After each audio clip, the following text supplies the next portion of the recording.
menurut ayat Quran dan hadis Nabi itu nanti ada bermacam-macam. Ada orang beriman itu yang dimasukkan surga.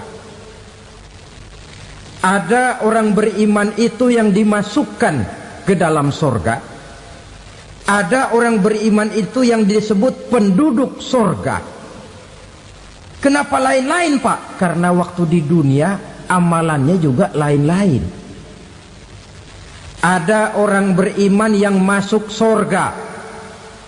Ini paling murah tiketnya. Mau masuk surga? Kata Nabi begini, ma min abdin qala la ilaha illallah thumma mata ala dhalik illa dakhalal jannah. Kalau seorang hamba sudah mengucap dua kalimat syahadat, dia yakin dengan kebenaran kalimat itu sampai matinya, orang itu akan masuk surga.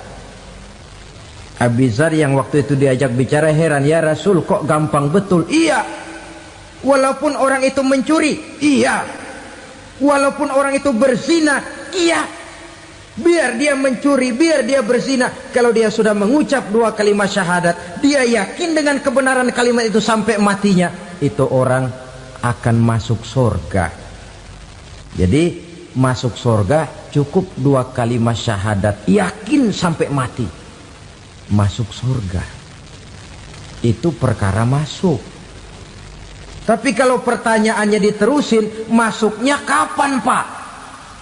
Nah, ini lain lagi urusannya. Sebab ada yang masuknya itu langsung, ada yang mampir dulu. Di sana tempat cuma dua, kalau tidak surga, neraka. Mau ke surga tapi mampir dulu, yang mampirnya jelas di neraka.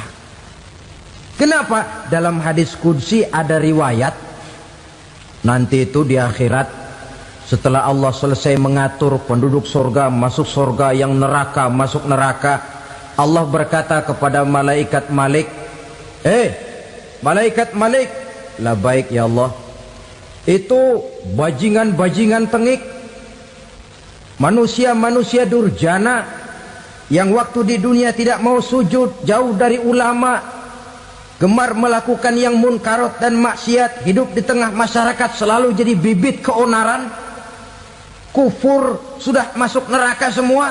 Sudah ya Allah. Nah, kalau sudah, coba sekarang kamu masuk, Malik. Saya, iya, masuk neraka. Mau apa ya Allah? Kata Allah, akhriju minan nar man kana fi qalbihi misqala habatin min khardalin min iman. Kau masuk neraka, cari di dalam neraka orang-orang yang ada imannya walaupun kecil sebesar biji zarah, angkat mereka keluar. Masuk malaikat Malik ke neraka, cari orang yang ada imannya, korek-korek. Ya repot, udah pada gosong. Yang ada imannya diangkat ke atas, yang ada imannya diangkat ke atas, lalu dimandikan di Nahrul Hayat, namanya sungai kehidupan di akhirat nanti. Cakep lagi rupanya, bersih lagi wajahnya, apel di hadapan Allah. Kata Allah, bagaimana mas? Kapok nggak sampean? Kapok ya Allah. Nah, kalau kapok, idhab fadkhulil jannah, pergi masuk surga sana. Berangkat mereka ke surga, ketemu sama teman-temannya yang udah sampai lebih dulu, yang nggak pakai mampir lagi. Terjadi dialog. Kata teman-temannya yang udah pada nyampe duluan, mas, iya, emang baru sampai? Saya baru sampai. Memang mampir di mana dulu mas? Kita sudah lama sampai di surga. Saudara buka surah Al-Muddatsir ayat 34-35. Ma salakakum fis saqar? Kenapa kamu mampir di neraka Saqar? Qalu lam naku minal musallin. Mereka menjawab, kami mampir di neraka Saqar mas, gara-gara dulunya kami waktu di dunia ndak pernah sholat. Ndak pernah sholat? Ndak pernah. Kan rumahnya dekat masjid. Cuma dekat doang mas. Sholat mah enggak saya. Enggak pernah ngasih makan fakir miskin, enggak pernah hadir di majelis taklim, pendeknya enggak pernah melakukan kebajikan, maka saya pun mampir di neraka sakor.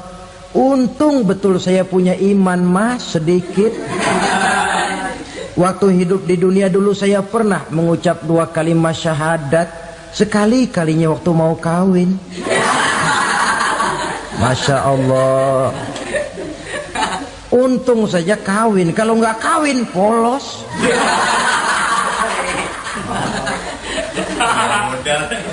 Itu juga pengulu sudah setengah mati ngajarin.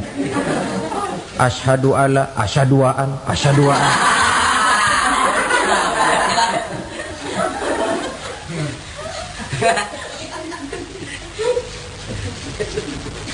Ini namanya masuk surga, ada mampir dulu.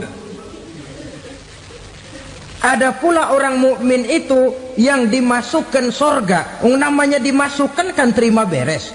Saya masuk ke rumah, jalan sendiri, cari tempat sendiri. Saya dimasukkan ke dalam rumah, terima beres, pokok ada di dalam, itu dimasukkan namanya. Nggak pakai mampir.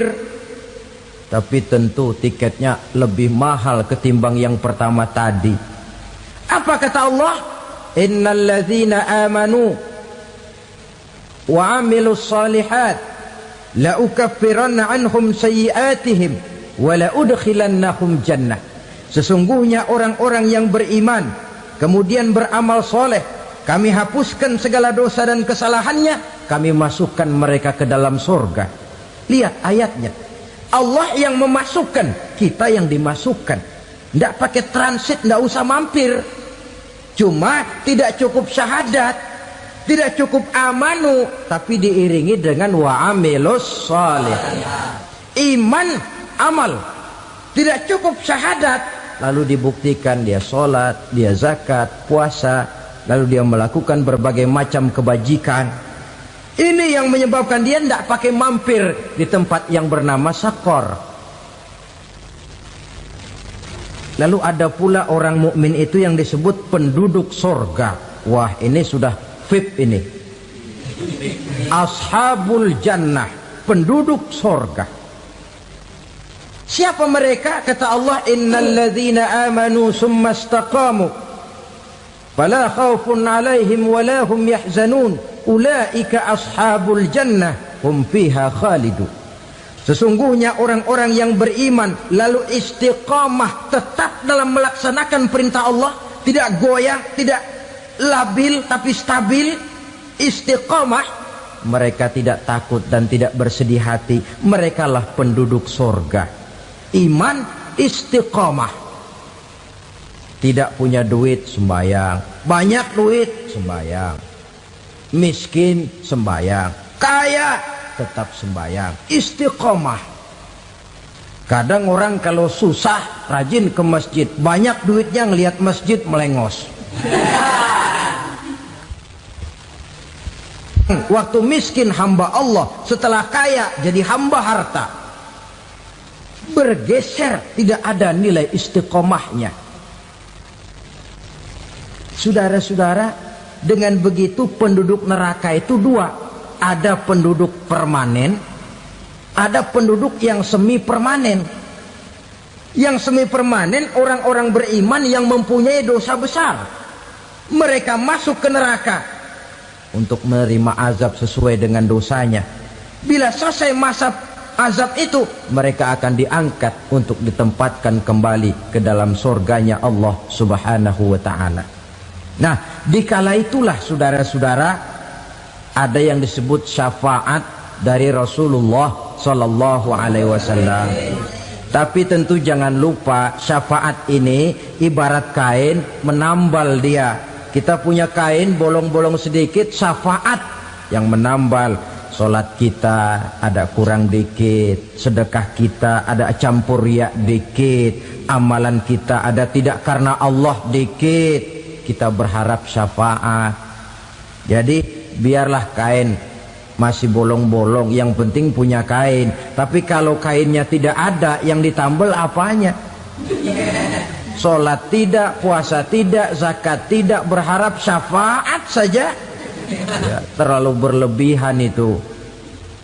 Saudara hadirin yang saya hormati, apabila selesai proses penghisaban, proses penghitungan, maka dikala itulah manusia terbagi dalam dua kelompok besar.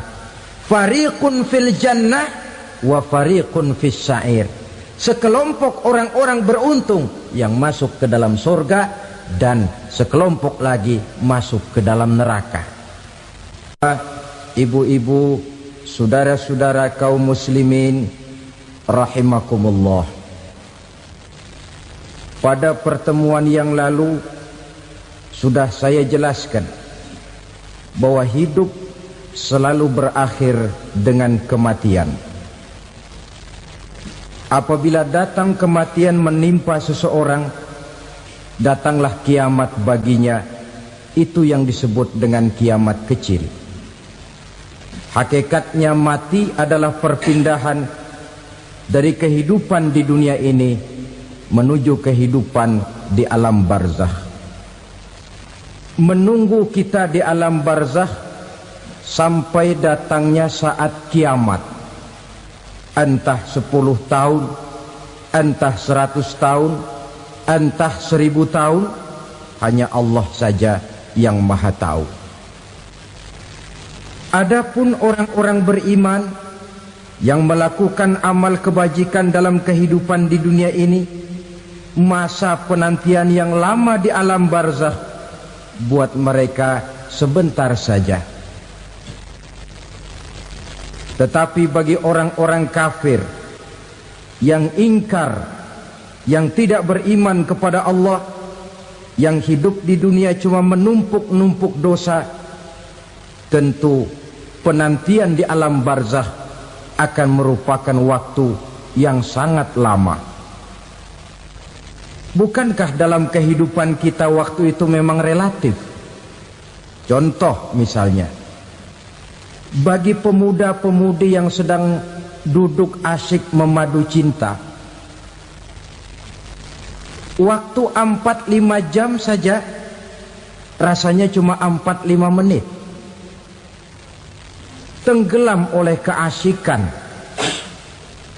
Tapi buat orang yang berbaring di rumah sakit, meratap di balik-balik apa itu tembok derita kata lagu, di balik dinding-dinding penjara, sehari bagai seminggu, seminggu rasa sebulan, sebulan boleh jadi rasa setahun. Penantian yang sangat lama. Kapan kiamat itu akan datang? Ini rahasia Allah. Jangankan kita yang orang awam, baginda Nabi sendiri tidak diberitahu oleh Allah kapan kiamat itu akan terjadi. Tetapi sungguh pun demikian, banyak hadis-hadis yang menjelaskan ciri atau tanda-tanda datangnya kiamat. Nah, kalau sudah bicara soal tanda, tanda kiamat itu ada dua. Pertama yang disebut alamatus sughra, tanda-tanda kecil. Ini waktunya masih ada tenggang. Ada yang dinamakan alamatul kubra, tanda-tanda besar. Artinya kiamat sudah diambang pintu. Apa tanda-tanda kecil dari datangnya hari kiamat itu? Misalnya kata Nabi, apabila ilmu sudah diangkat oleh Allah, artinya apabila ulama sudah banyak wafat, minat orang belajar agama berkurang, lalu kebodohan nampak merajalela di mana-mana, zina dikerjakan secara terbuka, minuman-minuman keras jadi kebanggaan, itu termasuk di antara tanda-tanda kecil terjadinya hari kiamat. Apalagi misalnya iza waladatil ammatu rabbataha, apabila budak sudah melahirkan tuan. Apa maksudnya? Ada yang mentafsirkan apabila anak sudah bisa membudaki orang tuanya. Orang tua yang melahirkan dia, yang membesarkan dia, demi setelah si anak besar jadi orang berpangkat, bertitel, berharta, berkedudukan, jadilah orang tua itu budaknya. Sehingga sering dibilang kalau orang tua kaya, anak jadi raja. Tapi kalau anak yang kaya, orang tua sering jadi budak. Apalagi munculnya fitnah yang bergelombang, timbul perang antara dua bangsa yang besar, waktu berjalan terasa sangat pendek sekali. Itu merupakan tanda di antara tanda-tanda kiamat. Termasuk di dalamnya sulit membedakan mana laki, mana perempuan. Kan kalau tanda-tanda kayak begini sekarang sudah banyak kita lihat kan. Ulama banyak wafat, penggantinya sulit.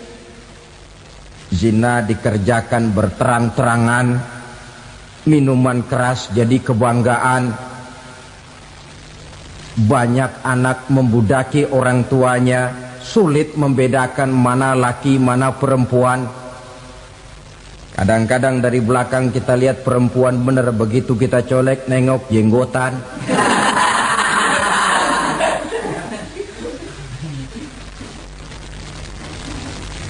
Ini termasuk tanda-tanda kecil. Masih ada tenggang sampai akan terjadinya kiamat itu. Nah, yang dimaksud dengan tanda-tanda besar, ini tanda besar artinya kiamat sudah diambang pintu. Pertama, matahari terbit dari sebelah barat. Apabila matahari sudah terbit dari arah sebelah barat, tertutuplah sudah pintu taubat. Bersabda Nabi kita, la taqumus sa'atu hatta tatlu'a syamsu min maghribiha. Tidak akan datang hari kiamat sampai matahari terbit dari arah sebelah barat. Fa iza tala'at, manakala matahari telah terbit dari arah sebelah barat, wara'ahan nasu, manusia banyak menyaksikan itu, amanu ajma'un, mereka pun lalu beriman. Yang tadinya kafir, yang tadinya ingkar, yang tadinya membangkang, setelah melihat matahari terbit dari sebelah barat, buru-buru beriman, berlomba-lomba mengucap dua kalimat syahadat. Tapi apa yang terjadi? Kata Nabi, wadzalika hina la yanfa'u nafsan imanuha lam takun amanat min qabl. Hari itu adalah hari yang iman sudah tidak berguna lagi bagi seseorang apabila sebelumnya memang dia tidak pernah beriman. Au kasabat fi imaniha khaira, atau beriman tetapi tidak pernah melakukan kebajikan di dalam keimanannya itu. Hari yang sudah kasib, hari yang sudah terlambat, beriman tidak akan ada gunanya lagi. Ini pelajaran buat kita. Sebelum sang surya terbit dari sebelah barat, sebelum nafas sampai di tenggorokan, artinya pintu taubat masih terbuka. Kalau dua hal itu sudah terwujud, nafas sudah sampai di kerongkongan atau matahari sudah terbit dari arah sebelah barat, tertutuplah sudah pintu taubat. Tak ada lagi gunanya pangkat, jabatan, harta, bahkan beriman pun dalam suasana macam itu. Too late, kata orang Kulon. Sudah terlambat. Matahari terbit dari arah sebelah barat. Itu tanda besar, artinya kiamat sudah diambang pintu. Lalu apalagi tanda besar? Munculnya Dajjal. Dajjal artinya pendusta-pendusta yang menyesatkan manusia. Ada dua macam Dajjal, saudara. Ada Dajjal kecil. Ini Dajjal kelas teri. Kalau ini sejak zaman Rasulullah sudah ada itu. Tiap zaman ada. Di zaman Rasulullah misalnya ada yang bernama Aswad al-Unsi dari Yaman. Ada yang namanya Musailamah Al-Kazzab dari Yamamah. Ada yang namanya Ibnu Sayyad dari Madinah. Ini dajjal-dajjal di zaman Rasul. Musailamatul Kazzab memproklamirkan diri jadi nabi dia. Di zaman Rasul masih hidup. Ini dajjal zaman Nabi. Di zaman sahabat muncul dajjal-dajjal. Di zaman kita sekarang ini dajjal-dajjal pun gentayangan. Dajjal-dajjal kelas teri. Kerjanya mendustakan manusia, menyesatkan manusia, memalingkan manusia dari jalan yang benar dan diridhoi oleh Allah Subhanahu wa taala. Adapun yang merupakan tanda besar dari datangnya kiamat, dajjal-dajjal kelas kakap. Pembohong-pembohong besar yang menyesatkan masyarakat manusia berpaling dari jalan Allah mengikuti jalan mereka. Apa sih ciri dajjal itu? Kata Nabi dalam hadis Bukhari Muslim, inna dajjala, sesungguhnya yang namanya dajjal itu yakhruju, satu saat akan muncul mendekati hari kiamat. Wa inna ma'ahu ma'an, si dajjal ini membawa air, wa naran, dan juga membawa api. Dua simbol. Di tangan yang satu dia bawa air, di tangan yang satu dia bawa api. Wa ammal ladzi yarahu an-nasu ma'an fanarun, adapun yang orang banyak lihat air, hakikatnya adalah api. Yang dilihat api, hakikatnya adalah air. Oleh sebab itu, kalau api yang ditawarkan, ambillah air. Kalau air yang ditawarkan, pilihlah api. Maksudnya apa ini? Ini bahasa simbol, saudara-saudara. Dajjal bicaranya seolah-olah untuk kepentingan manusia, menawarkan surga. Surga yang dia tawarkan hakikatnya neraka. Hai manusia, kalau kau mau bahagia, jangan dekat-dekat dengan agama. Solat itu tidak efektif dan efisien, tidak produktif dari segi ekonomi itu. Menghadiri majelis taklim cuma buang-buang waktu. Tahajud, tasbih, tahlil, baca Quran, apa itu? Pekerjaan mubazir saja. Hidup ini cuma sekali, masa yang cuma sekali, manfaatkan dengan sebaik-baiknya. Mumpung, dibawanya sifat mumpung tetapi dalam pengertian yang sangat negatif. Bicaranya seolah-olah untuk kepentingan manusia, tetapi sebenarnya menjerumuskan manusia. Menawarkan air tapi sebenarnya api, menawarkan api tapi hakikatnya air. Buat apa kamu sholat? Buat apa kamu bayar zakat? Buat apa kamu puasa? Surga yang dicanangkan dajjal hakikatnya neraka. Neraka yang digambarkan dajjal pada dasarnya adalah surga. Jadi memutarbalikkan fakta itu kerjaan dajjal. Yang hak jadi batil, yang batil dibilang hak, yang benar jadi salah, yang salah malah jadi benar. Tuntunan disuruh jadi tontonan, tontonan malah menjadi tuntunan. Itu pekerjaan dajjal profesinya. Zamannya Nabi Adam, dajjalnya kan iblis. Betul? Betul. Apa sih gang kerayuan iblis itu? Allah setelah menciptakan Nabi Adam kan bilang, Adam, kau dan istrimu Hawa tinggal di surga ini. Seluruh fasilitas yang ada di surga persilahkan kau nikmati. Satu yang tidak boleh, jangan coba-coba dekati pohon khuldi. Dekat saja jangan, apalagi sampai memetiknya. Datang dajjal yang namanya iblis ini. Adam, kamu tahu nggak kenapa tidak boleh makan buah khuldi? Ya nggak tahu, pokoknya saya dilarang. Bodoh kamu Dam. Khuldun artinya kekal. Kalau kamu makan itu buah, kau akan kekal di surga buat selamanya.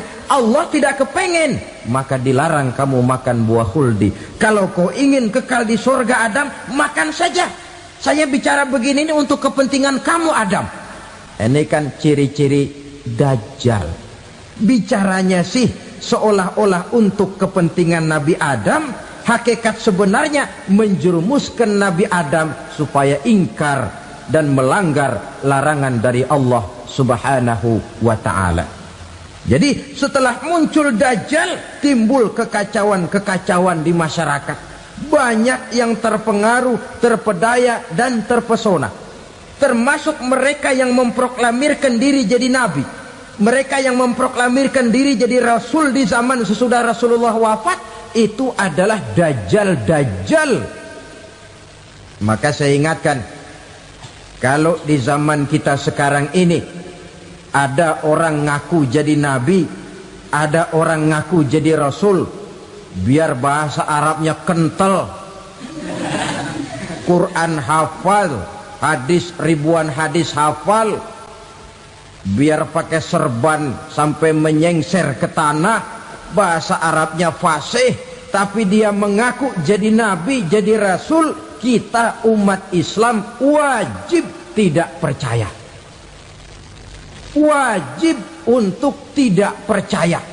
Itulah Dajjal zaman kita sekarang ini. Tidak mustahil mereka datang mempengaruhi orang awam supaya berpaling dari Rasulullah, mengikuti mereka. Nah, di akhir zaman nanti, mendekati hari kiamat, Dajjal ini muncul. Dajjal kelas kakap, menyesatkan masyarakat manusia untuk berpaling dari Islam, mengikuti seruan mereka.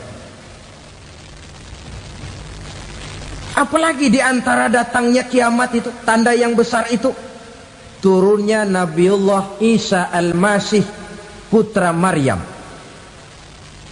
Menurut berbagai hadis yang sahih, Nabi Isa Al-Masih nanti akan turun lagi.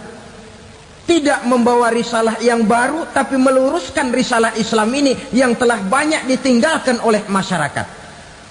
Bahkan ada hadis menjelaskan beliau akan membunuh Nabi, mematahkan kayu-kayu salib, lalu melaksanakan haji dan umrah mengikuti syariat Nabi Muhammad, bukan membawa agama baru. Menjadi semacam mujaddid, reformer, menyelamatkan manusia dari bisikan Dajjal. Bahkan ada riwayat yang menjelaskan bahwa Nabi Isa berhasil mengalahkan Dajjal, mengembalikan masyarakat manusia kembali kepada ajaran Islam yang datang dari Allah, dibawa oleh Rasulullah sallallahu alaihi wasallam. Dengan kata lain, turunnya Nabi Isa bukan sebagai nabi dan rasul baru, tetapi mengikuti syariat Nabi kita Muhammad sallallahu alaihi wasallam. Saudara hadirin, ibu-ibu hadirat yang saya hormati, kemudian apalagi di antara tanda-tanda besar akan datangnya kiamat itu? Keluarnya asap atau awan. Kata Nabi, inna min asratis sa'ah dukhanan yamla'u ma bainal masyriqi wal maghrib. Di antara tanda-tanda kiamat, munculnya awan antara langit dan bumi. Ini pun diperkuat dalam surah Ad-Dukhan ayat 10. Fartaqib yawma ta'tis sama' bidukhanin mubin fayughshan nas hadza azabun alim. Bagi orang-orang yang beriman, mereka biasa-biasa saja. Tapi bagi orang kufur, datangnya asap dan awan ini merupakan azab yang kelewat pedih. Barangkali sedikit mendekati gambaran tentang azab yang pedih ini, saya ingatkan alam pikiran kita kepada peristiwa yang belum lama terjadi. Pernah dengar berita bocornya reaktor nuklir di Chernobyl, Uni Soviet? Pernah dengar? Bocornya reaktor nuklir di Chernobyl yang mengakibatkan ratusan, bahkan sangat mungkin ribuan nyawa. Cuma satu reaktor. Bagaimana kalau seluruh cadangan nuklir yang dimiliki oleh para negara adikuasa ini diledakkan? Bahkan yang konon menurut catatan cadangan nuklir yang dimiliki bersama oleh Amerika dan Rusia sekarang ini sudah sanggup memusnahkan 6 miliar manusia, 1,5 kali lebih banyak dari jumlah manusia yang nongkrong di permukaan bumi ini. Saudara-saudara hadirin yang saya hormati, lalu saat mendekati hari kiamat, apalagi tandanya setelah Nabi Isa wafat pada saat turunnya yang kedua kali, lalu Allah meniupkan angin sejuk, semua orang-orang beriman, orang-orang baik wafat, sehingga penghuni bumi ini cuma tinggal lagi terdiri dari orang-orang kafir. Tidak ada lagi di bumi ini yang bisa mengucapkan Allah. Sehingga dalam hadis qudsi itu ada keterangan, innallaha azza wa jalla yaqulu li Israfil. Allah pernah pesan kepada malaikat Israfil, kata Allah, Israfil, idza sami'ta qailan yaqul Allah Allah fa akhirin nafkhah 40 sanatan ikraman liqailiha. Hai Israfil, apabila kau dengar di permukaan bumi masih banyak orang yang mengucapkan Allah Allah, maka tunda sangkakala kiamat itu 40 tahun. Untuk apa? Ikraman liqailiha, menghormati orang yang mengucapkan Allah Allah itu. Wah, jadi karena sekarang masih banyak yang mengucapkan Allah, besar hatilah kita, masih jauh kiamat itu. Tapi jangan lupa, kiamat pribadi, kiamat kecil itu yang nggak kita sangka-sangka. Ajal datang mencabut nyawa, itu kiamat pribadi, dan itu yang pasti kita hadapi, dan itu yang membuat kita tidak boleh bersikap main-main di dalam kehidupan sekarang ini. Saudara hadirin yang saya hormati, tidak ada lagi orang-orang muslim, seluruh penduduk dunia ini kafir. Lalu terciptalah struktur sosial yang berlandaskan prinsip hidup semau gue. Bakal terjadilah prinsip di mana yang kaya menyantap yang miskin, yang kuat menindas yang lemah. Hidup sudah bagaikan di rimba belantara, berlaku hukum rimba, siapa yang kuat dia yang menang, siapa yang lemah menjadi mangsa.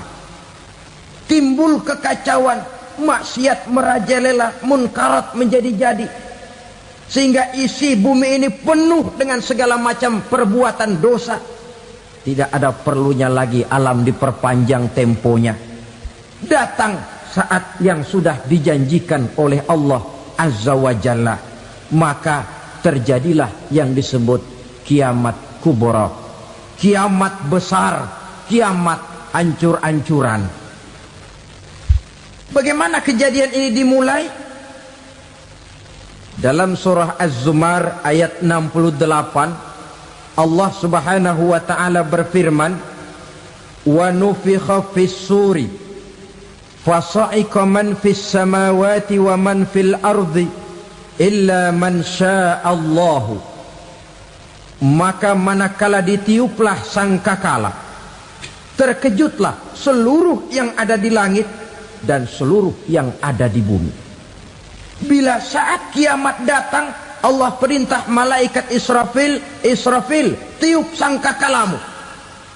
Ditiuplah sangkakala oleh malaikat Israfil. Yang akibat daripada tiupan itu, seluruh yang ada di langit, seluruh yang ada di permukaan bumi terkejut. Yang ada di langit siapa?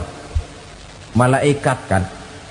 Bayangin aja kalau malaikat kaget, apalagi kita.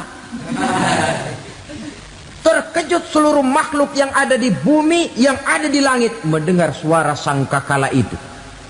Bunyinya tidak sanggup kita bayangkan dahsyatnya. Ledakan nuklir, ledakan neutron, belum apa-apa ketimbang bunyi sangkakala malaikat Israfil ini. Nah, lalu mendengar bunyi sangkakala ini, gemparlah makhluk, kacaulah alam. Bumi gempa, planet-planet bertabrakan, gunung meletus, air laut tumpah ke darat, angin topan bertiup, halilintar menyambar. Lalu semua yang bernama hidup mati total. Mati bareng tanpa persiapan. La haula wala quwata illa billah. Saya kadang-kadang dalam tafakur bermohon, ya Allah, mudah-mudahan saya nggak nemuin kiamat beneran. Ngeri. Tidak bisa kita bayangkan macam apa suasana seperti itu. Allah saja banyak memberikan gambaran, misalnya Al-Qari'ah, wa mal qari'ah, wa ma adraka mal qari'ah. Kejadian yang menggemparkan. Tahukah kamu apa kejadian yang menggemparkan itu? Yauma yakunun nasu kal farasil mabsus wa takunul jibalu kal ihnil manfus. Pada saat itu manusia berterbangan bagai kupu-kupu, gunung berterbangan seperti kapas ditiup angin.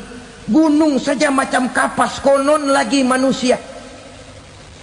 Kematian total, mulai semut sampai gajah mati,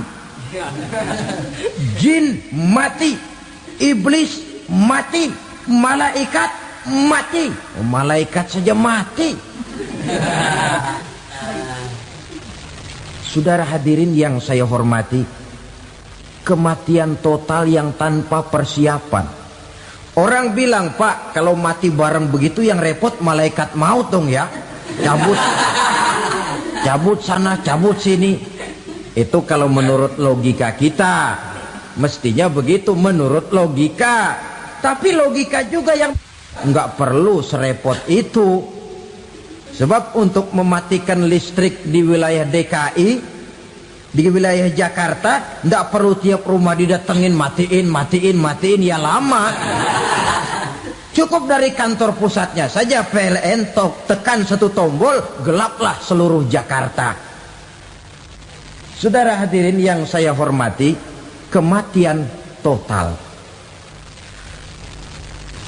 Lalu setelah kematian total, planet-planet juga mati, dalam arti tidak bergerak dan beredar. Angin mati, dalam arti tidak bertiup. Air mati, dalam arti tidak ada riak gelombang. Pokoknya semua mati. Kullu nafsin za'iqatul maut. Semua yang bernafas mati. Dalam ayat lain, kullu man 'alaiha fan. Semua yang ada di permukaan bumi fana. Yang kekal cuma Allah Subhanahu wa ta'ala. Yang paling belakang mati, malaikat maut dan malaikat Israfil. Tapi mati juga sesuai dengan janji Allah. 10 lamanya. Tidak dijelaskan oleh Abi Hurairah 40 jam, apa 40 hari, apa 40 tahun. Hadis-hadis cuma menyebutkan 40 saja. Sunyi alam, yang tinggal cuma Allah saja lagi.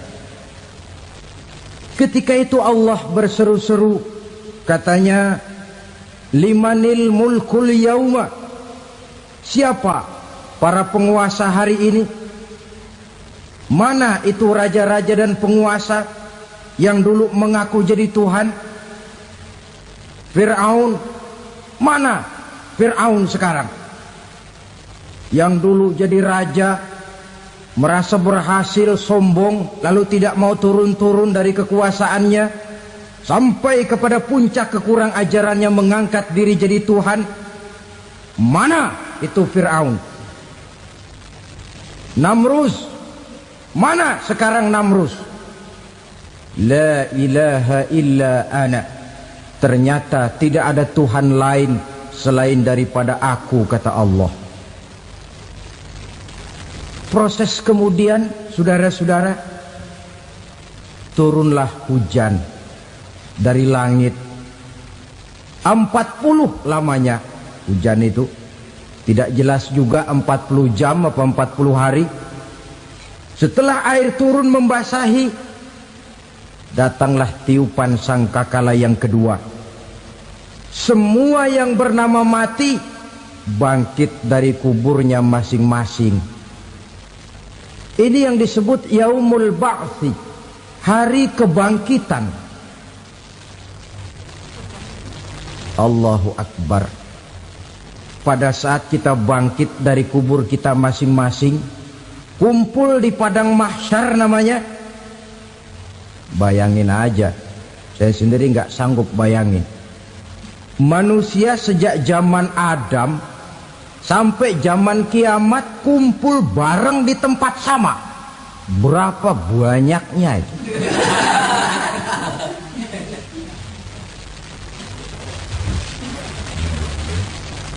Dan yang luar biasa menurut satu riwayat, pada saat bangkit itu, Masya Allah, roman muka kita berubah,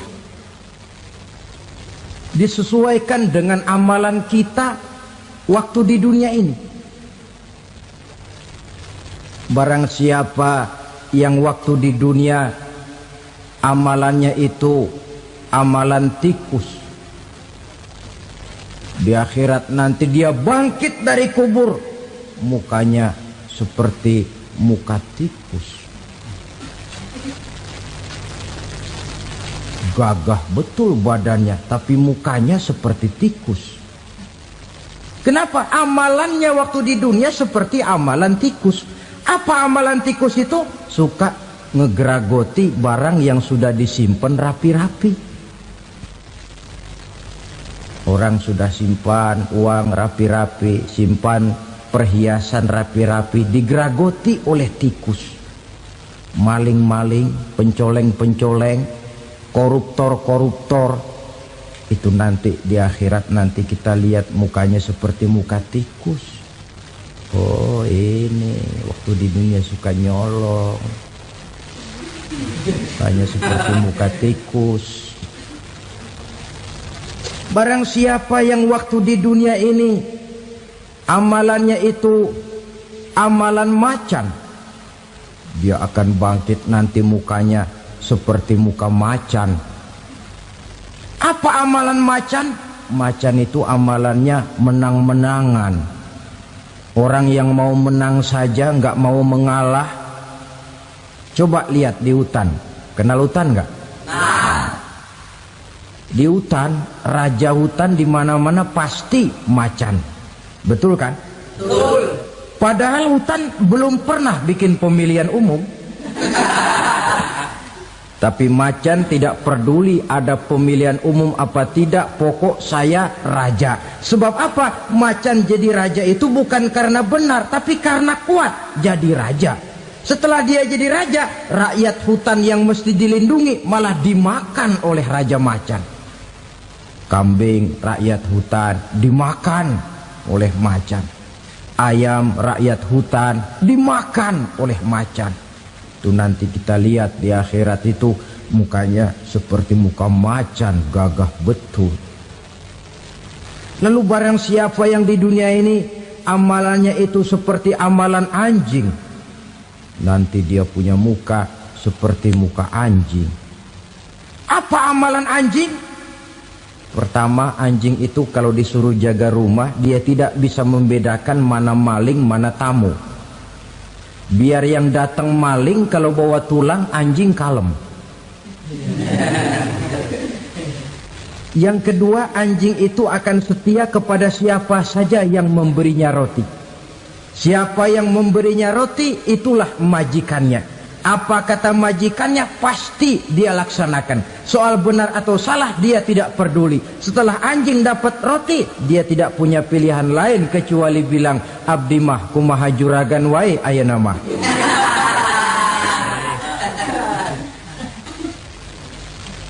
Saudara hadirin yang saya hormati, berkumpul di padang mahsyar, tiap orang sibuk dengan persoalannya masing-masing. Matahari waktu itu didekatkan oleh Allah, panas luar biasa. Ada yang saking panasnya itu mencucurkan peluh keringat sampai sebatas mata kakinya. Ada yang keringatnya sampai sedengkulnya, ada yang keringatnya sampai sepusatnya, ada yang keringatnya mengalir sampai sebahunya, ada yang kelelap oleh keringatnya sendiri, sementara orang di sampingnya nggak apa-apa. Bergantung lagi amalan dia waktu di dunia ini. Saudara-saudara, sebagian orang dalam kepanikan padang mahsyar berombong-rombong datang mereka menghadap Nabi Adam. Ya Adam, anta abal bashar. Hai Adam, Tuhan adalah bapak moyang manusia. Kami sebentar lagi akan disidang, dimintakan pertanggungan jawab. Tolonglah kami, hai Adam. Kata Nabi Adam, jangankan nolongin sampean, saya sendiri tanggung jawab di hadapan Allah ketika dulu tidak boleh makan khuldi, saya serobot. Sudahlah, urus diri masing-masing saja, nafsi. Begitu kata Nabi Nuh, begitu kata Nabi Ibrahim. Tiap orang bertanggung jawab sendiri-sendiri. Ketika itulah saudara-saudara, nikmatnya menjadi umat Nabi besar Muhammad sallallahu alaihi wasallam. Sebab apa? Walaupun menurut abjad kita ini umat paling belakang, paling belakang kita ini toh, karena Nabi Muhammad adalah Nabi akhir, tapi akan dihisap lebih dulu, lewat di atas sirat lebih dulu, masuk surga lebih dahulu ketimbang umat-umat belakangan. Ketika Rasul mendekati ajal, beliau tanyakan itu kepada malaikat Jibril. Malaikat Jibril berkata, Muhammad jangan khawatir, Allah sudah berjanji, inni haramtul jannata ala sairil anbiya hatta tadkhulaha anta wa haramtuha ala sairil umami hatta tadkhulaha ummatuka. Surga aku haramkan buat seluruh nabi kecuali kalau engkau Muhammad sudah masuk ke dalamnya, dan surga aku haramkan buat seluruh umat kecuali kalau umatmu Muhammad sudah masuk ke dalamnya. Logikanya, walaupun menurut abjad kita umat paling belakang, bakal dihisap paling dulu, lewat di atas sirat paling dulu, masuk surga paling dulu, kalau mampir ke neraka juga paling dulu. Ya resiko. Jangan mau enaknya aja paling dulu. Saudara hadirin yang saya hormati, setelah masa kebangkitan itu jangan dikira begitu bangkit langsung diperiksa. Masih menunggu menanti ribuan tahun perhitungan padang mahsyar untuk sampai kepada proses yang disebut yaumul hisab, hari perhitungan. Seorang demi seorang bakal dipanggil. Bayangkan saja, kita se-RT saja di absen, kadang-kadang perlu waktu lama. Ini manusia sejak zaman Nabi Adam sampai datang hari kiamat, satu demi satu disidang di hadapan Qadhi Rabbul Jalil. Status sosial copot sudah waktu itu. Yang pernah jadi hartawan di situ tidak lagi kelihatan kehartawanannya. Yang pernah jadi jenderal tidak lagi dipanggil jenderalnya. Yang ustadz tidak lagi dipanggil al-mukarramnya. Seluruh status sosial selesai. Dipanggillah kita seorang demi seorang menghadap Qadhi Rabbul Jalil. Bagaimana proses penghisaban itu? Pertama, proses tanya jawab. Di antaranya ada hadis menyatakan, lan tazula qadama 'abdin yaumal qiyamah hatta yus'ala an arba'i khisalin. Besok di hari kiamat tidak akan bergeser telapak kaki seorang hamba sampai dia ditanya lebih dulu tentang 4 persoalan. Tentang ilmunya. Kemana ilmu itu diamalkan? Tentang umurnya. Di mana umur itu dihabiskan? Tentang masa mudanya. Kemana masa muda itu dipakai? tentang hartanya, dari mana harta itu didapat dan kemana harta itu dibelanjakan. Ini termasuk proses tanya jawab. Jadi kalau istilah pengadilan dunia, nama Fulan bin Fulan. Kamu waktu di dunia diberikan umur panjang untuk apa? Pernah mengalami masa muda, kemana kau habiskan masa remajamu? Kau diamanahkan ilmu, dengan apa ilmumu kau amalkan? Kau diberikan harta, dari mana harta kau dapat, kemana kau belanjakan? Tak seorang pun yang bisa mungkir. Sebab apa? Dikala itu yang menjadi saksi bukan orang. Yang menjadi saksi adalah seluruh anggota badan kita. Tangan bicara, kaki jadi saksi terhadap seluruh amalan yang pernah kita kerjakan pada saat kehidupan di alam dunia ini. Selesai proses tanya jawab, lalu diperlihatkan buku catatan kita waktu hidup di dunia ini. Jangan lupa Allah itu menyiapkan 2 superkomputer kepada kita. Sebelah ditempelin sebelah kanan, yang sebelah tempelin di sebelah kiri. Komputer itu namanya Raqib dan Atid. 2 malaikat yang apabila baik kita lakukan, refleks saja akan menulis kebajikan kita.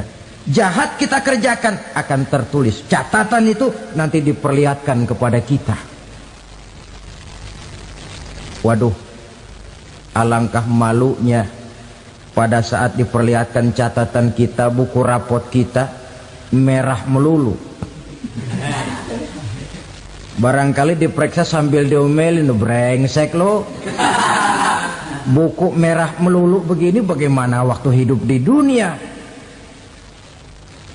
Tidak cukup diperlihatkan buku catatan kehidupan, rekaman kehidupan. Rekaman kehidupan kita secara utuh sejak terlahir sampai ajal datang merenggut nyawa. Barangkali mirip dengan video sekarang ini, di mana terekam dengan baik seluruh kegiatan kita, sejak yang sekecil-kecilnya sampai kepada yang sebesar-besarnya. Untuk kemudian kita pun menerima balasan. In khairan fa khairun wa in syarran fa syarrun. Kalau baik ya baik balasannya, kalau jahat ya jahat juga balasannya. Catatan-catatan kita diberikan. Kalau banyak kebajikannya diberikan di tangan kanan dengan cara yang halus. Kalau banyak kejahatannya diberikan dari sebelah kiri atau dilempar dari belakang. Itulah sebabnya sejak di dunia ini kita sudah mohon kepada Allah. Ketika berwudu membasuh tangan kanan, apa kita bilang? Allahumma a'tini kitabi biyamini wa hasibni hisaban yasira. Ya Allah, berikan saya kitab di tangan kanan, dan kalau saya memang perlu dihisap, hisaplah saya yang seringan-ringannya. Tangan kiri berlindung kita kepada Allah, jangan sampai diberikan kitab di tangan kiri atau dari arah sebelah belakang. Wa a'udzubika an tu'tiya kitabi bishimali aw min wara'i zuhri, dari arah sebelah belakang. Na'udzubillah min dzalik. Setelah selesai lewat proses penghisaban, lewat mizan, timbangan, maka yang sudah selesai dihisab itu bergeraklah menuju sirat, jembatan yang terbentang menuju surga melalui neraka. Saudara-saudara, panjangnya perjalanan sirat itu memakan waktu ratusan tahun. Tetapi orang yang lewat di atas sirat pun macam-macam, bergantung amalannya ketika di dunia ini. Ada yang lewat di atas sirat itu kal barkil khatib, seperti kilat yang menyambar, lep, sudah sampai dia di surga. Cepat bukan main. Ada yang lewat di atas sirat itu seperti orang lari-lari. Ada yang lewat di atas sirat itu seperti orang jalan biasa. Ada yang sambil merangkak, ada yang sambil ngesor, ada yang sambil gelayutan, ada yang selamat sampai ke ujung ke surga, ada yang tergelincir jatuh masuk ke dalam neraka, bergantung amalannya dalam kehidupan di dunia sekarang ini.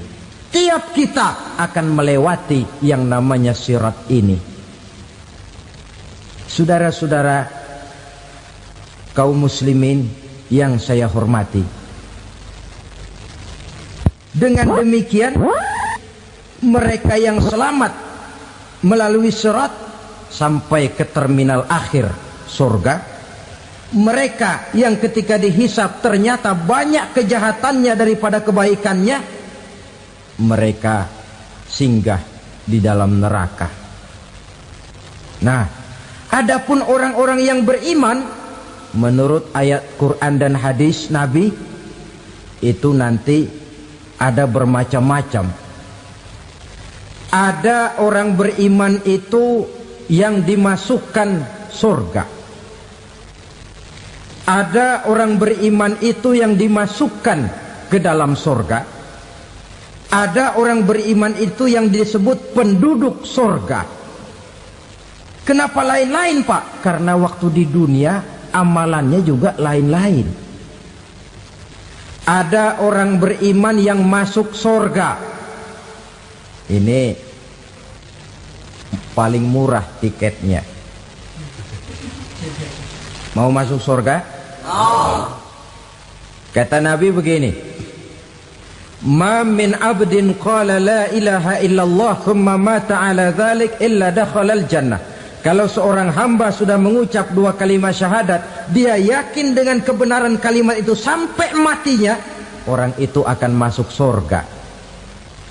Abi Dzar yang waktu itu diajak bicara heran, ya Rasul kok gampang betul? Iya, walaupun orang itu mencuri, iya, walaupun orang itu berzina, iya, biar dia mencuri, biar dia berzina, kalau dia sudah mengucap dua kalimat syahadat, dia yakin dengan kebenaran kalimat itu sampai matinya, itu orang akan masuk surga.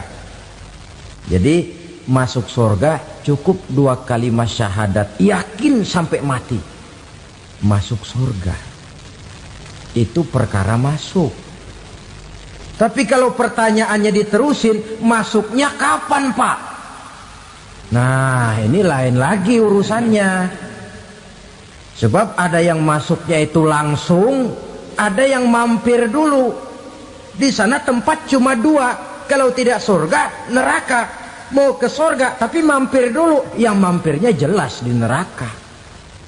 Kenapa? Dalam hadis qudsi ada riwayat, nanti itu di akhirat, setelah Allah selesai mengatur penduduk surga masuk surga, yang neraka masuk neraka, Allah berkata kepada malaikat Malik, malaikat Malik, labaik ya Allah, itu bajingan-bajingan tengik, manusia-manusia durjana yang waktu di dunia tidak mau sujud, jauh dari ulama, gemar melakukan yang munkarat dan maksiat, hidup di tengah masyarakat selalu jadi bibit keonaran, kufur, sudah masuk neraka semua.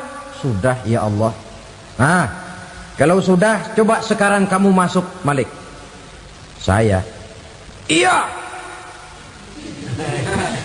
masuk neraka. Mau apa ya Allah? Kata Allah, akhriju minan nar man kana fi qalbihi misqala habatin min khardalin min iman. Kau masuk neraka, cari di dalam neraka orang-orang yang ada imannya walaupun kecil sebesar biji zarah, angkat mereka keluar. Masuk malaikat Malik ke neraka, cari orang yang ada imannya, korek-korek. Ya repot, udah pada gosong. Yang ada imannya diangkat ke atas, yang ada imannya diangkat ke atas, lalu dimandikan di Nahrul Hayat, namanya sungai kehidupan di akhirat nanti. Cakep lagi rupanya, bersih lagi wajahnya, apel di hadapan Allah. Kata Allah, bagaimana mas?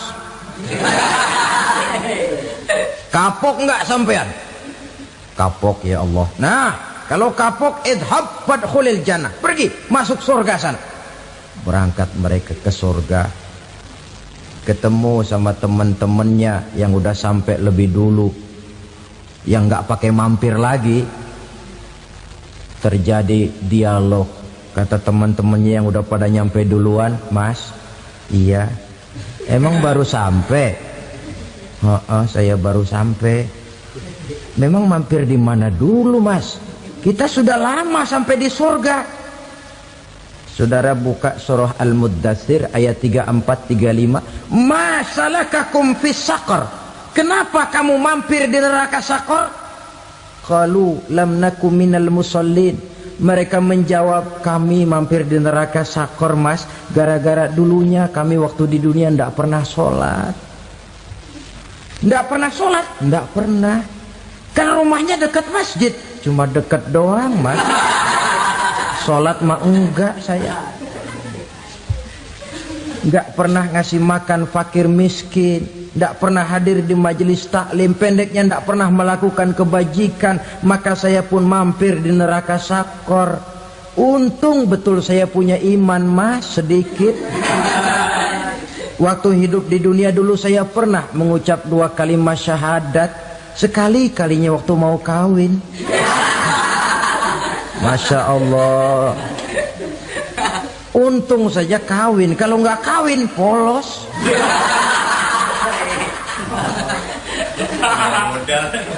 Itu juga penghulu sudah setengah mati ngajarin. Asyhadu alla, asyaduaan, asyaduaan.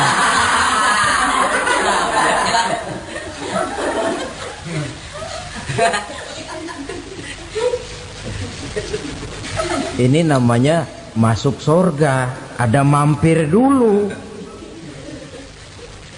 Ada pula orang mukmin itu yang dimasukkan surga. Namanya dimasukkan kan terima beres.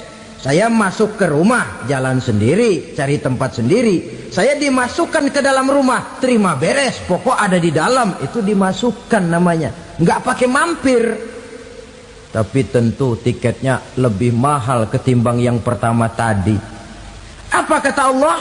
Innal ladzina amanu wa amilus salihat la ukaffiranna anhum sayyi'atihim wa la udkhilannahum jannah. Sesungguhnya orang-orang yang beriman kemudian beramal soleh, kami hapuskan segala dosa dan kesalahannya, kami masukkan mereka ke dalam surga. Lihat ayatnya. Allah yang memasukkan, kita yang dimasukkan. Tidak pakai transit, tidak usah mampir. Cuma tidak cukup syahadat, tidak cukup amanu, tapi diiringi dengan wa'amilus salih. Iman, amal. Tidak cukup syahadat, lalu dibuktikan dia sholat, dia zakat, puasa, lalu dia melakukan berbagai macam kebajikan. Ini yang menyebabkan dia tidak pakai mampir di tempat yang bernama Saqar. Lalu ada pula orang mukmin itu yang disebut penduduk surga. Wah, ini sudah VIP ini. Ashabul jannah, penduduk surga. Siapa mereka? Kata Allah, innal ladzina amanu summa istaqamu fala khaufun 'alaihim wala hum yahzanun ulaika ashabul jannah hum fiha khalidun. Sesungguhnya orang-orang yang beriman lalu istiqamah, tetap dalam melaksanakan perintah Allah, tidak goyah, tidak labil tapi stabil, istiqamah, mereka tidak takut dan tidak bersedih hati. Merekalah penduduk surga. Iman, istiqamah. Tidak punya duit, sembayang. Banyak duit, sembayang. Miskin, sembayang. Kaya, tetap sembayang. Istiqamah. Kadang orang kalau susah rajin ke masjid, banyak duitnya ngelihat masjid melengos. Waktu miskin hamba Allah, setelah kaya jadi hamba harta. Bergeser, tidak ada nilai istiqomahnya. Saudara-saudara, dengan begitu penduduk neraka itu dua. Ada penduduk permanen, ada penduduk yang semi permanen. Yang semi permanen orang-orang beriman yang mempunyai dosa besar. Mereka masuk ke neraka untuk menerima azab sesuai dengan dosanya. Bila selesai masa azab itu, mereka akan diangkat untuk ditempatkan kembali ke dalam surganya Allah Subhanahu wa ta'ala. Nah, dikala itulah saudara-saudara, ada yang disebut syafaat dari Rasulullah Sallallahu Alaihi Wasallam. Tapi tentu jangan lupa, syafaat ini ibarat kain menambal dia. Kita punya kain bolong-bolong sedikit, syafaat yang menambal. Solat kita ada kurang dikit, sedekah kita ada campur riak dikit, amalan kita ada tidak karena Allah dikit, kita berharap syafaat. Jadi biarlah kain masih bolong-bolong, yang penting punya kain. Tapi kalau kainnya tidak ada, yang ditambal apanya? Solat tidak, puasa tidak, zakat tidak, berharap syafaat saja. Ya, terlalu berlebihan itu. Saudara hadirin yang saya hormati, apabila selesai proses penghisaban, proses penghitungan, maka dikala itulah manusia terbagi dalam dua kelompok besar. Fariqun fil jannah wa fariqun fis sa'ir.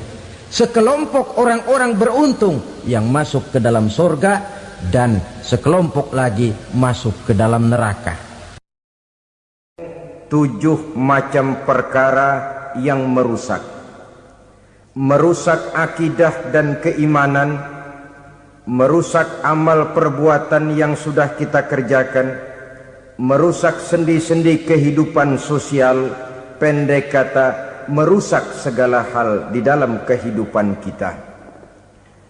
Jauhilah olehmu 7 macam perkara yang merusak. Yang pertama, asyirku billah, menyekutukan Allah Subhanahu wa ta'ala. Agama dimulai dari keyakinan, maka kehancuran agama selalu dimulai dari kehancuran keyakinan, iman atau akidah yang dimiliki oleh seseorang. Dan untuk menghancurkan nilai-nilai iman yang kita miliki ini, orang rasanya tidak akan menghantam kita dengan peluru kendali. Orang tidak akan mengirimkan nuklir ke sini. Orang tidak juga akan mengirimkan satuan militernya ke sini. Untuk menghancurkan nilai-nilai iman, dibanjiri kita dengan paham-paham yang merusak dan mendangkalkan akidah. Baik ia bernama materialisme, baik ia bernama sekularisme, baik ia bernama banjirnya maksiat dan munkarat, baik ia bernama banjirnya peradaban dan kebudayaan yang menghancurkan moral daripada anak-anak kita, sedikit demi sedikit melenturkan dan melunturkan nilai-nilai keimanan kita, untuk kemudian pada waktunya nilai iman itu akan bertukar dan berganti menjadi nilai syirik kepada Allah Subhanahu wa ta'ala. Atau pada sisi lain, menjadikan yang selain Allah sebagai tujuan akhir daripada kehidupan kita.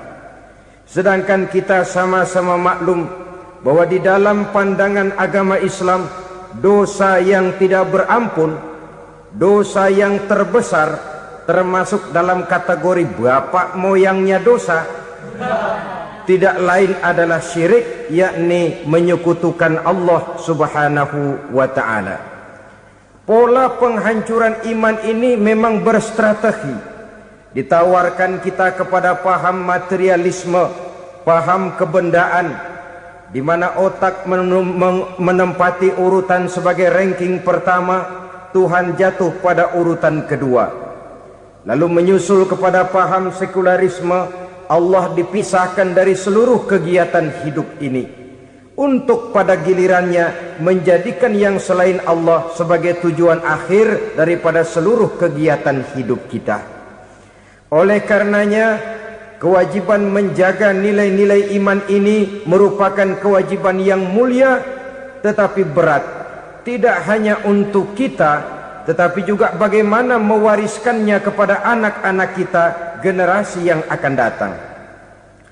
Orang-orang tua bijaksana yang diceritakan di dalam Al-Quran, kalau sudah berpikir tentang anak-anaknya, pertanyaan yang paling mereka risaukan ialah, ma ta'buduna min ba'di.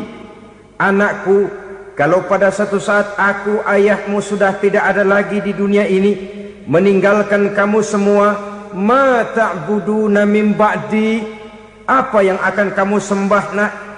Jikalau sekarang ayahmu masih mau ke masjid, masih mau melakukan rukuk dan sujud, masih beribadah menyembah Allah Subhanahu wa ta'ala, kalau orang tuamu sudah tidak ada, ma ta'buduna min ba'di, masihkah engkau mau datang ke masjid? Masihkah engkau mau rukuk dan sujud? Masihkah engkau mau menyembah Allah Subhanahu wa ta'ala? Pertanyaan ini yang dipikirkan oleh Nabi Yakub kepada putra-putranya. Pertanyaan ini yang diteruskan oleh Nabi Ibrahim kepada anak-anaknya. Pertanyaan ini yang diwariskan oleh generasi ulama'us salafus saleh kepada para generasi berikutnya. Bagaimana kita generasi sekarang? Kita orang-orang tua sekarang bukan berfikir ma ta'buduna min ba'di, malah yang kita fikirkan ma ta'kuluna min ba'di. Kalau bapak tidak ada nanti kamu makan apa nak? Perkara kamu nyembah apa urusan nomor 18. Yang penting kamu nanti hidup bisa makan nak. Maka kita sibuk mewariskan harta kepada anak-anak kita. Kita sibuk mewariskan kebun dan tanah kepada anak-anak kita. Kita sibuk mewariskan pabrik kepada anak-anak kita, sementara kita lupa mewariskan intan yang paling mahal, mewariskan mutiara yang paling berharga, yaitu nilai iman kepada Allah Subhanahu wa ta'ala. Alangkah baiknya apabila warisan harta, warisan tanah dan kebun, warisan rumah dan pabrik didasari lebih dahulu dengan mewariskan nilai iman kepada Allah Subhanahu wa ta'ala. Sebagai orang-orang tua, kita boleh bersedih kalau anak kita tidak mengerti komputer. Kita boleh bersedih kalau anak kita tidak mengerti matematika. Kita boleh bersedih kalau anak kita tidak mengerti bahasa Inggris. Tapi sewajarnya lebih bersedihlah kita orang tua jikalau mempunyai anak yang tidak kenal Allah sebagai Tuhannya, yang kemudian tidak mau rukuk dan sujud kepada Allah Tuhannya. Itulah kemalangan yang paling malang bila kita meninggalkan generasi yang tidak bertauhid kepada Allah Subhanahu wa ta'ala. Betapapun anak kita tidak ngerti komputer, saudara, paling-paling kerugiannya cuma kerugian dunia. Masuk dia ke alam barzakh, munkar nakir tidak akan sempat tanya kau belajar komputer apa tidak. Kumpul dia di padang mahsyar, malaikat juga tidak akan tanya matematikamu nilainya berapa. Yang ditanya kau kenal Allah, kau rukuk dan sujud kepadanya, kau pernah datang ke masjid. Oleh karena itu sekali lagi, menjaga nilai iman tidak hanya untuk kita, tetapi juga mewariskannya kepada anak-anak kita generasi yang akan datang. Sungguh kemalangan yang paling besar apabila kita meninggalkan anak-anak kita. Mereka kita tinggalkan lemah ekonominya, itu tidak baik. Mereka kita tinggalkan lemah otaknya, itu pun akan membuat mereka tertinggal oleh yang lain. Tapi yang paling celaka, jikalau kita tinggalkan mereka dalam kondisi lemah imannya, rapuh akidahnya, tidak baik dan tidak betul keyakinan hidupnya. Oleh karena itu Nabi berpesan, jauhilah 7 perkara yang merusak. Yang pertama, syirik kepada Allah Subhanahu wa ta'ala, menyekutukan Allah baik dalam ucapan, dalam keyakinan ataupun dalam perbuatan. Ini perkara pertama yang termasuk 7 perusak besar di dalam kehidupan. Kalau sudah jatuh kita ke lembah syirik, bagaimanapun banyak kebaikan yang kita kerjakan, berjiwa sosial, bertangan pemurah, gemar menolong orang lain, kalau memang dasarnya syirik, maka seluruh kebaikan kita akan hancur, tidak akan ada nilainya dalam pandangan Allah Subhanahu wa ta'ala. Dalam pandangan manusia mungkin kita dicatat sebagai orang sosial, gemar menolong orang lain, tidak berpangku tangan melihat orang yang mendapat kesulitan. Tapi oleh karena dasarnya syirik, dasarnya tidak mentauhidkan Allah, maka seluruh nilai kebaikan yang kita kerjakan tidak akan ada nilainya dalam pandangan Allah Subhanahu wa ta'ala. Maka jagalah iman kita jangan sampai dihinggapi penyakit syirik yang bagaimana kecilnya sekalipun. Sekali lagi, baik syirik dalam bentuk ucapan, syirik dalam bentuk keyakinan, sampai kepada syirik dalam bentuk perbuatan, kita berhindar kepada sifat-sifat yang sedemikian itu. Karena apa? Dalam satu ayat Quran Allah Subhanahu wa ta'ala menjelaskan, innallaha la yaghfiru ayyushraka bih wa yaghfiru ma duna dzalika liman yasha. Allah tidak akan memberi ampun kepada orang-orang yang menyekutukannya, tapi Allah masih mau memberikan ampun kepada dosa-dosa yang selain itu bagi orang-orang yang dikehendakinya. Dosa selain syirik, apabila kita bertaubat, Allah masih mau mengampuni. Tapi kalau sudah jatuh ke tempat syirik, itu sudah dosa yang tidak berampun. Taubatnya tidak lain melepas syirik, kembali kepada tauhid, berkeyakinan bahwa hanya ada Allah Subhanahu wa ta'ala, Tuhan satu-satunya yang lam yalid walam yulad walam yakul lahu kufuwan ahad. Tidak beranak, tidak pula diperanakkan, dan tidak satupun yang dapat menyerupai Tuhan Allah Subhanahu wa ta'ala. Saudara-saudara kaum muslimin rahimakumullah, bahwa kita di zaman sekarang memang tidak menyembah berhala, ya. Bahwa kita tidak berterang-terangan mengatakan Tuhan lebih dari satu, memang. Bahwa kita tidak berkeyakinan Tuhan itu punya anak atau diperanakkan, tentu. Tapi dalam perbuatan dan i'tiqad, kita kadang-kadang jatuh tanpa kita sadari ke tempat yang bernama syirik ini. Oleh karenanya, di zaman di mana teknologi makin canggih, di mana kemajuan pembangunan makin menjangkau berbagai aspek kehidupan,